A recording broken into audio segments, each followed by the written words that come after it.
Your world is changing. Your customers, markets, technology, even your workforce are all being disrupted by the explosion of data, sensors on everything, the Internet of Things, predictive analytics, ubiquitous social media, and of course, AI. It's all evolving at an exponential rate. So to thrive and stay relevant, your organization needs to be faster, more innovative, more collaborative, and more efficient. You may need to rethink business models. You may need to even radically improve what you do and how you do it to even remain in existence. And you know this, of course.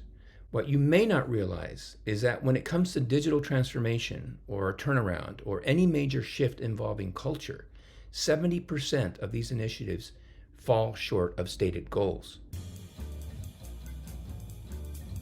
The good news is the answer to truly sustainable transformation is available to us. What's new and different is what is happening in the worlds of cognitive and cultural neuroscience. What these and related disciplines are providing is a better understanding of change and better tools and methods for undertaking it. The problem is, beyond simple headlines, few in the business world know any of this. Hi, my name is David White. I'm a cognitive anthropologist and the founder of CultureLogix, a boutique consultancy working in the fields of organizational transformation and culture. I'm also an independent researcher, and I have been in business for over 35 years, leading change in organizations such as Microsoft and technology startups. And I consult in a diverse array of industries, from technology to industrial manufacturing to healthcare to defense. You may be someone who has tried to initiate transformation in your organization.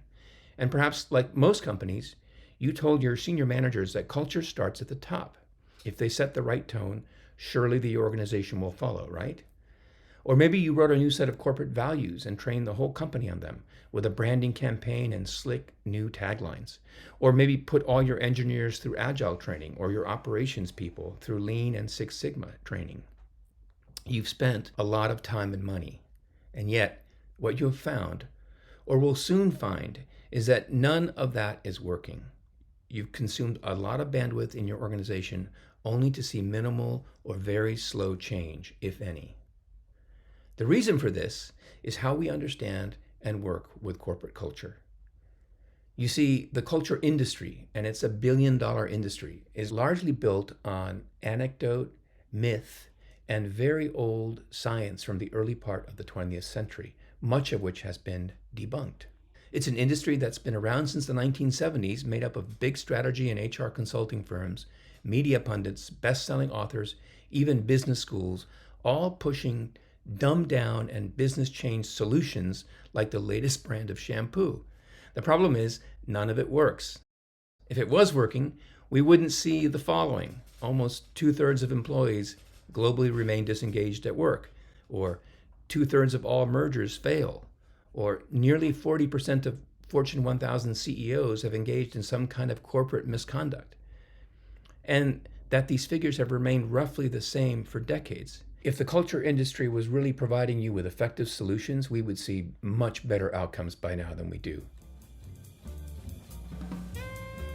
So, if none of what you've been told about culture and transformation really works, what does? The answer requires a little understanding of what's been going on in the science of culture over the last 3 decades. I'm not talking about what's going on in business schools. I'm referring to work on the so-called cultural mind emerging from cultural neuroscience and related fields. What these disciplines are showing is that the way we think about culture in business is just wrong. It's well-intended, but misguided. Culture is not values. Culture is not a mirror of the leader's personality. It's not behavior. It's not attitudes. These things actually may relate to culture, but they're symptoms and not the core of culture. And so for all these years, we've been trying to address the problem by going after symptoms versus root cause. No wonder it hasn't been working. At the core of culture are certain building blocks cognitive scientists know as cultural schemas and cultural models. We call them dominant logics because they take shape as a kind of shared logic or way of making sense. Dominant logics are mental models that we share and take entirely for granted.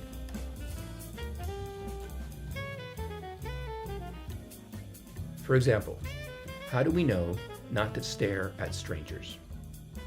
Or how do we know how to order food in a restaurant? Or how do we know how to line up for tickets at a movie or a concert? Or how to act in a meeting? These and millions of other similar kinds of knowledge we hold in our heads but don't use until we have to in a particular context.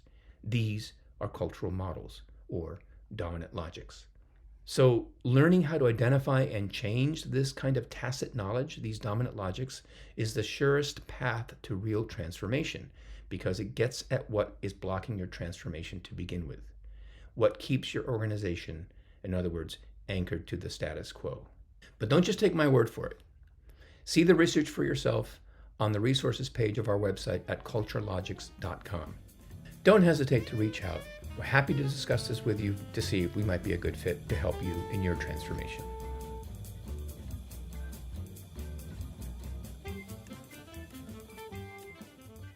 Thank you.